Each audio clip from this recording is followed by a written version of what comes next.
Oke, kita sama berdoa dulu. Tuhan, terima kasih akan hari ini di mana kita bisa bersama-sama berkumpul lewat online ini, lewat Instagram Live Ayo Jakarta.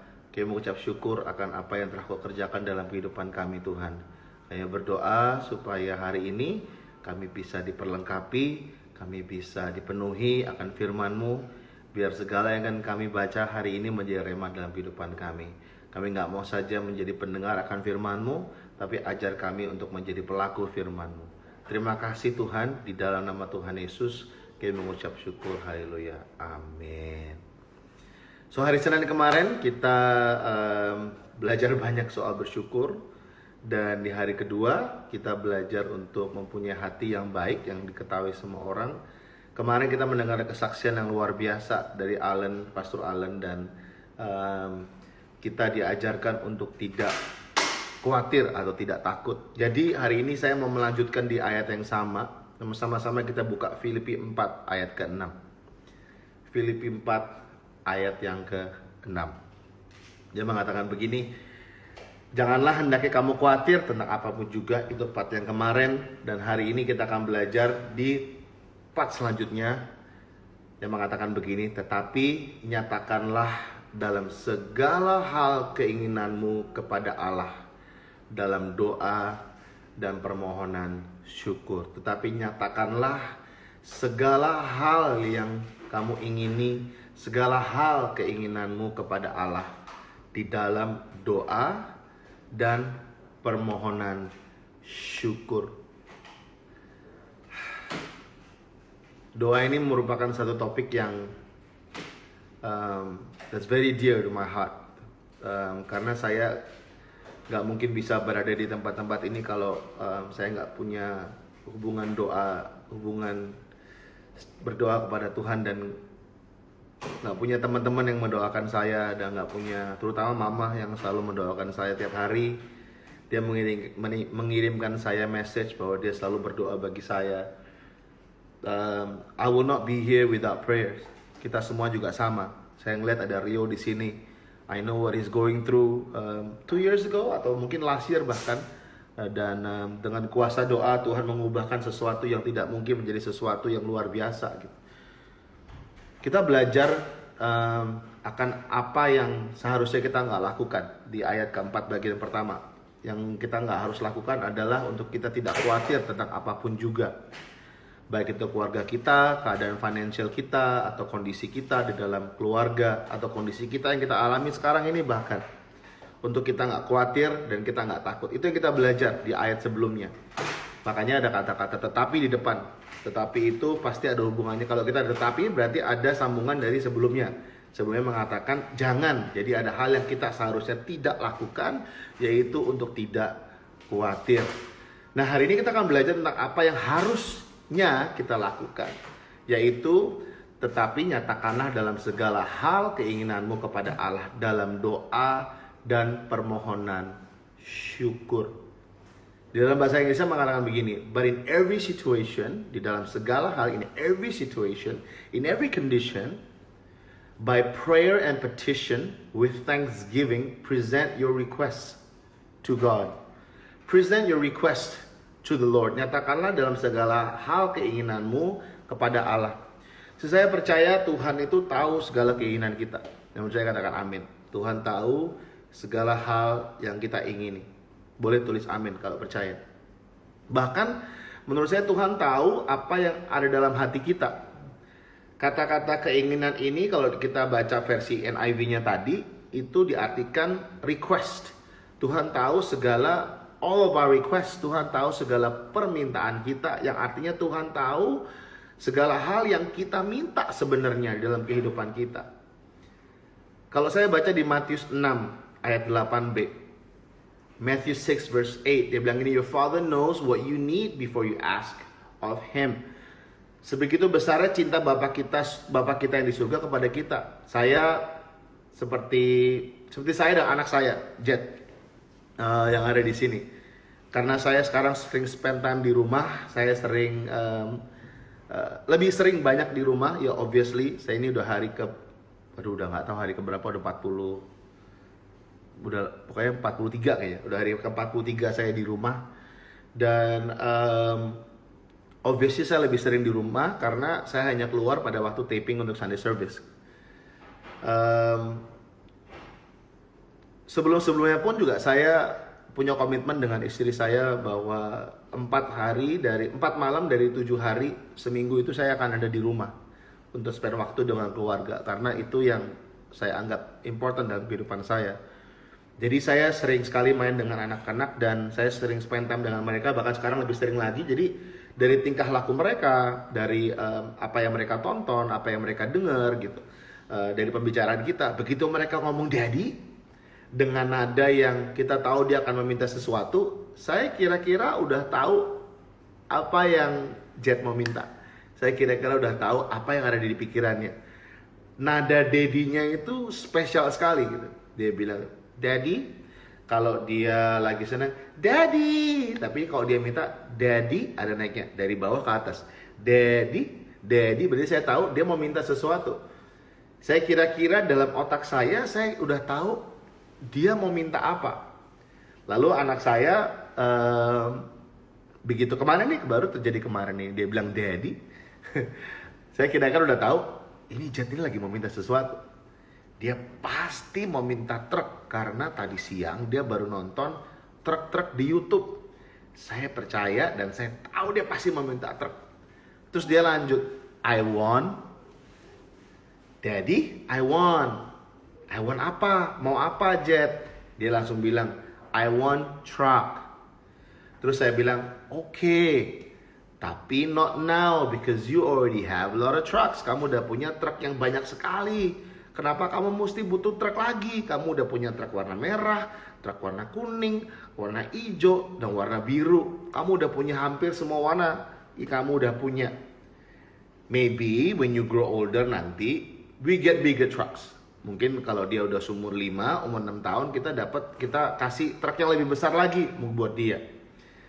Karena saya tahu pada saat ini dia nggak membutuhkan truk itu, tapi nanti ke depan mungkin dia butuh truk yang lebih besar karena secara porsi badannya juga akan lebih besar. Saya tahu apa yang anak saya minta sebelum dia mengatakannya. Apalagi Bapak kita di surga. Isn't that amazing? Dimana kita sebagai Bapak di dalam dunia ini aja bisa tahu, apalagi Bapak kita di surga. Itu keren sekali. Matius 6 ayat 8. Your Father knows what you need before you ask of Him. Nah, yang saya suka dari sini perkataannya adalah your Father knows what you need. Tuhan tahu apa yang kita perlukan. Yes, Pastor Wanli belum punya warna pink. Mungkin kita doakan untuk warna pink ya teman-teman. Your Father knows what you need before you ask of Him. Tuhan tahu apa yang kita perlukan, bukan apa yang segala hal yang kita sebagai manusia kita punya keinginan yang banyak sekali. Kita pengen itu, kita ngeliat ini, kita pengen itu. Tapi Tuhan tahu apa yang kita perlukan, apa yang kita perlukan dalam kehidupan kita.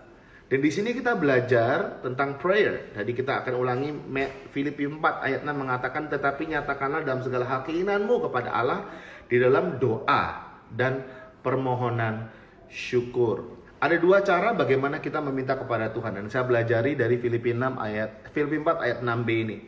Yang pertama adalah dengan doa, nggak jadi minta deh. Yang kedua adalah dengan ucapan syukur.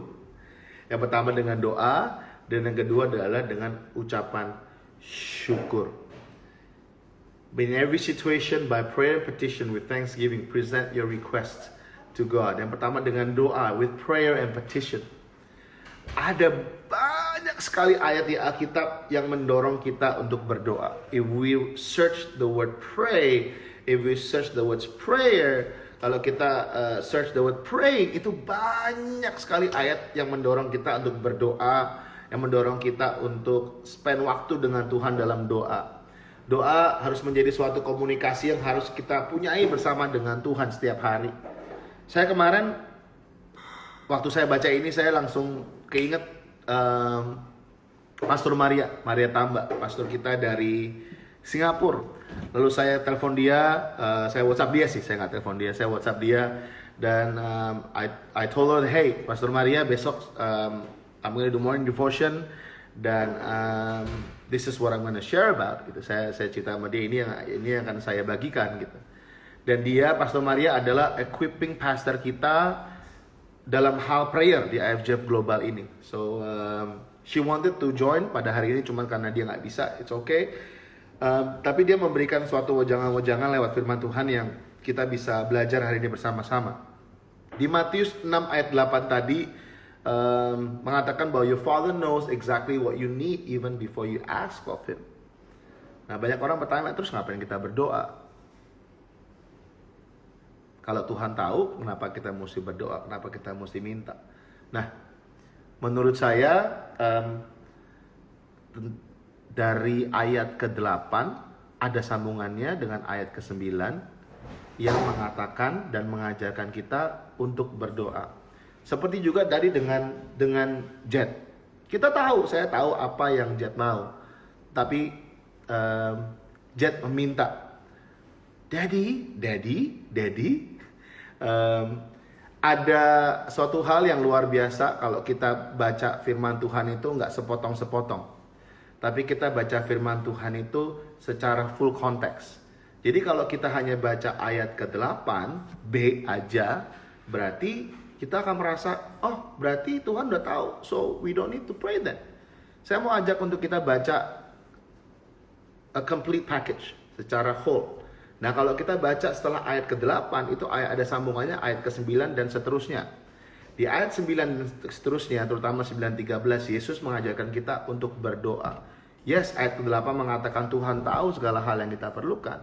Tapi setelah itu, the next verse, Yesus mengajarkan kita semua untuk berdoa. Bahkan di Matius ini, Yesus mengajarkan kita untuk masuk ke dalam kamar. Untuk masuk ke dalam kamar. Boleh mungkin kita baca di Matius 6 ayat 6. Sebelum kita masuk ke ayat 9. Matius 6 ayat 6 mengatakan begini, tetapi jika engkau berdoa, masuklah ke dalam kamarmu, tutuplah pintu dan berdoalah kepada Bapamu. Sekarang kita lebih banyak sering di rumah, kita lebih banyak sering di kamar. Waktu di kamar, waktu kita habis buat apa sih sebenarnya? Sekarang ini saya bersama dengan keluarga, saya jauh lebih sering berdoa bersama-sama. Bersama dengan Jessica, bersama dengan Geraldine dan Jet. Tiap malam kita berdoa satu-satu. Saya berdoa dulu, atau mungkin Jessica berdoa dulu. Dan kita mengajak anak-anak juga berdoa. Untuk Geraldine berdoanya lebih sering dari Jesus. Dear Jesus, I want to pray for Jet so that Jet can study and not be naughty. Kira-kira begitu setiap hari. Kalau Jet doanya setiap hari sama. Mau doa makan, mau doa untuk malam, mau doa sekolah, sebelum berangkat sekolah, doanya selalu sama dan selalu dibuat nyanyian. I pray to God for the beautiful world, for the sun and the blue, blue sky, for the fish and the flower, for the birds, and the flower, for the fish in the sea, and for the cute little butterfly, terus dia koda, and for the cute little butterfly. Every single day dia doa yang sama. But that's his prayer. Seorang 3 tahun yang baru turun dari tangga, seorang 3 tahun berdoa setiap malam mendoakan hal-hal yang sama. But I think his heart is very genuine. It's very true, karena dia doanya pray to God for the beauty. Kita berdoa, kita lihat dia berdoa, kita sampai ketawa-ketawa. Semalam dia bilang no laughing ya, no laughing, dia bilang. Oke, kita nggak mau ketawain dia pas dia doa, tapi kan lucu sekali. Dan kita tiap malam berdoa. Dan Yesus mengajarkan di ayat ke-9 dan seterusnya bagaimana kita berdoa. Pastor Maria kemarin katakan, yes, Tuhan tahu segala hal yang kita perlukan. Tapi Yesus juga mengajarkan kita untuk berdoa. Di ayat ke-9 mengatakan begini, jadilah kehendakmu. Ini mengingatkan kita pada saat kita datang kepada Tuhan, meminta untuk kehendak Tuhanlah yang terjadi, bukan kehendak kita, tapi kehendak Tuhanlah yang terjadi dalam kehidupan kita. Dan itu merubah cara kita berdoa. Mungkin pada saat kita berdoa, Tuhan aku ingin ini, Tuhan aku ingin ini. Tapi saya mau ajak kita, let's change the way we pray. Tuhan, aku berdoa supaya kehendakmu yang terjadi. Here are my requests, here are my prayers, but on top of it all, we ask for your will to be done. Saya minta untuk kehendakmu yang terjadi. When we pray, Pastor Maria kemarin katakan begini, when we pray, take our position as children and pray accordingly to God's will. Pada saat kita berdoa, ambil posisi kita sebagai anak-anak dan berdoa sesuai dengan kehendak Tuhan. Saya kemarin baru baca Jeremiah 29. Nama anak saya yang perempuan adalah Geraldine, diambil dari Jeremiah 29 ayat ke-11. Ayat ini diberikan istri saya kepada saya pada tahun 2004 dan menjadi kekuatan bagi saya, dan akhirnya saya kawinin istri saya. Dan di ayat ke-12 Jeremiah 29 verse 12, ini yang saya mau baca pada teman-teman di sini. Kelanjutan dari ayat 11, dia mengatakan, dan apabila kamu berseru dan datang untuk berdoa kepadaku, aku akan mendengarkan kamu. Yes, God knows every single things that we need, but yet we still need to pray. We still need to pray. Kita tetap harus berdoa. Yesus mengajarkan kita untuk berdoa. Tadi ada yang komen, Rio kalau nggak salah komen. Pertanyaan yang bagus katanya. Mungkin karena Tuhan ingin tetap berkomunikasi dengan saya. Ya, kalau kita nggak spend waktu dengan Tuhan, kita nggak memberikan waktu untuk Tuhan bisa berbicara kepada kita lewat doa kita, dan akhirnya kita akan berjalan sesuai dengan kekuatan kita. Plus spend time waktu untuk berdoa. Apabila kamu berseru datang, Tuhan pasti mendengarkan doa kita. Tuhan selalu ada dan mendengarkan doa kita. Kamu percaya, katakan amin. Tapi dia bilang tadi prayer and petition. Kalau kita baca di Filipi 4 ayat 6b, but in every situation by prayer and petition with thanksgiving present your request to God. Nah, petition adalah artinya make a formal request, sebuah permohonan secara formal to an authority with respect, memberikan permintaan atau permohonan secara formal dengan rasa hormat.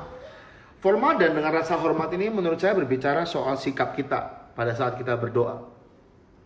Saya selalu mengajarkan anak saya untuk berdoa dengan sikap yang baik. Saya selalu ajarkan mereka untuk dengan sikap yang hormat kepada Tuhan sebagai tanda kita bahwa we honor God. Kita menghormati Tuhan, we honor God and we honor His presence. Kita menghormati Tuhan dan hadiratnya. We honor God for who He is. Kita menghormati Tuhan karena siapa itu Dia, and what He can do through our lives. We honor God for the things that He has done on the cross for us. Kita menghormati Tuhan karena pengorbanannya di atas kayu salib. We honor God for His blood. Kita menghormati Tuhan karena darahnya yang tercurah bagi kita. Karena pengorbanannya kita bisa menghadapi besok. There's a song, because He lives, I can face tomorrow. Karena Dia hidup, I can face tomorrow. So, sikap yang penuh dengan hormat kepada Tuhan ini yang harus kita punya pada saat kita berdoa. Saya dengan iCare saya tiap malam berdoa. Kita menaikkan permohonan doa kita dan petition kita, prayer and petition kepada Tuhan. Sebelum COVID ini kita sering sekali sibuk dengan hal-hal yang banyak lah. Dan waktu Boni, akil leader saya, dia mengatakan, kita akan doa ya guys setiap malam ya. Ini terjadi 1 minggu sebelum Paskah waktu itu, sebelum Good Friday. Dan saya sempat mikir sih, bisa nggak ya semuanya doa bareng-bareng tiap malam lagi. Terus sekarang ditambah dengan baca satu sharing satu ayat lagi. Bisa nggak ya? Tapi ini udah berjalan tiap hari dan selama 3 minggu ini, dan tiap malam makin kencang doanya. Dan orang-orang share akan firman Tuhan, apa yang didapat dari devotion mereka masing-masing. Saya mau ajak teman-teman yang di sini, yuk kita bisa mengajak iCare member kita bisa mengajak nggak cuma hanya keluarga kita dan kita sendiri berdoa, tapi kita ajak iCare member kita untuk menaikkan permohonan doa kita sama-sama. Bisa kok sebenarnya. Kita benar-benar saling support satu dengan yang lain dalam doa. Ada yang bertanya mungkin, ya itu jawabannya ada di Pastor Jimmy. Pastor Jimmy bisa menjawab, ikut hits katanya. Hal yang kedua yang sudah dibahas di hari pertama yaitu pada saat kita berdoa, kita menaikkan doa kita dengan ucapan syukur. Jadi tadi mengatakan bahwa in every situation by prayer and petition with thanksgiving, present your request to God. Jadi dengan ucapan syukur, kita syukuri akan apa yang Tuhan telah kerjakan dalam kehidupan kita. Kita syukuri apa yang Tuhan sedang kerjakan dalam kehidupan kita dan apa yang Tuhan akan kerjakan dalam kehidupan kita. Di Yeremia 29 ayat 11 mengatakan begini, sebab aku ini mengetahui rancangan-rancangan apa yang ada padaku mengenai kamu. Demikianlah firman Tuhan, yaitu rancangan damai sejahtera, bukan rancangan kecelakaan, untuk memberikan kepadamu hari depan yang penuh pengharapan. Dalam segala hal ingat untuk selalu berdoa dan berdoa dengan ucapan syukur. Saya mau ajak kita pada saat kita di kamar, pada saat orang-orang gak melihat, yuk kita berdoa. Kita berdoa, kita berdoa. Spend waktu dengan Tuhan lebih banyak lagi. Dan yang terakhir, jangan lupa untuk mengucap syukur karena Tuhan selalu baik bagi kita. Ajak keluarga untuk berdoa bersama-sama. Ajak untuk akhir member mungkin untuk berdoa bersama-sama. Kalau lagi tinggal di kos, ajak teman-teman kos untuk berdoa bersama-sama. Semalam yuk kita, setiap malam kita berdoa. Setiap malam kita berdoa dan kita menaikkan segala permohonan doa kita kepada Tuhan dan percaya Tuhan selalu mendengarkannya. Yeremia 29:11 tadi saya katakan, dan apabila kamu berseru dan datang untuk berdoa kepadaku, maka aku akan mendengarkan kamu. Ingat, Tuhan tahu segala hal yang kita perlukan. So jangan takut. Jangan takut. Filipi 4 ayat 6 ini mulai dengan jangan takut dan tetap berdoa. Mari kita berdoa bersama-sama. Hari ini Tuhan, kami belajar untuk berdoa. Suatu ingatan dan suatu prinsipal yang very basic. Di masa-masa seperti ini, ajar kami untuk mempunyai hati yang mau dekat kepada Engkau setiap saat, mau spend waktu dengan Engkau setiap saat, dan mau membangun kehidupan doa kami dan komunikasi kepada Engkau. Terima kasih kami karena apa yang telah Kau kerjakan kepada kami, apa yang Kau lakukan di atas kayu salib bagi kami, sehingga kami bisa menghadapi besok. Aku berdoa pada saat ini Tuhan, setiap orang yang lagi nonton ini atau setiap orang yang kami ingat di dalam pikiran kami, aku mau lepaskan Tuhan Yesus segala damai sejahtera dalam kehidupan mereka dan kehidupan kami semua. Aku berdoa Tuhan Yesus, ada beberapa request yang mungkin kami sedang panjatkan kepada Engkau Tuhan. Kami percaya firman mengatakan bahwa doa orang benar itu besar kuasanya. Kalau misalnya kami mencari Engkau, Engkau bisa didapatkan. Dan aku berdoa pada saat ini Tuhan Yesus, apapun yang kami perlukan, apapun yang sedang kami hadapi pada saat ini, kami percaya Engkau Allah yang tahu, Engkau tahu segala isi hati kita, Engkau tahu apa yang kami perlukan. Dan aku berdoa pada saat ini Tuhan, akan ada suatu ketenangan dalam hati kami, karena kami punya Allah that is in control of every situation. Terima kasih Tuhan yang menyerahkan kehidupan kami, yang menyerahkan keluarga kami, papa mama kami, Tuhan, anak-anak kami dalam tangan-Mu, mereka ada dalam doa kami. And we will continue to pray for them. Mungkin bagi teman-teman kami atau keluarga kami ada yang belum mengenal Tuhan sebagai Tuhan dan Juru Selamat. Tuhan, kami gak akan berhenti untuk mendoakan bagi mereka. Kalau kami teringat akan teman-teman kami yang masih up and down dalam kehidupannya, Tuhan, kami gak akan lepaskan mereka dari doa kami. Kami mau terus berdoa bagi mereka. And this is our request to you. Kami berdoa juga Tuhan sebagai bangsa dan negara kami Tuhan. Mereka pun juga gak luput dari doa-doa kami untuk presiden kami, untuk orang-orang di dalam DPR, MPR Tuhan. Kami berdoa Tuhan Yesus supaya Engkau lindungi negara kami. Kami berdoa Tuhan Yesus supaya setiap dari kami di Jakarta mempunyai hubungan doa yang intim bersama dengan Engkau setiap hari. Setiap hari Tuhan, setiap hari. Terima kasih Tuhan yang menyerahkan hari ini dan sepanjang minggu-minggu ini dalam tangan-Mu. Kami mau terus beriman dan mengetahui Tuhan bahwa Engkau adalah Allah yang menyediakan apa yang kami perlukan. Di dalam nama Tuhan Yesus kami ucap syukur. Haleluya. Amin.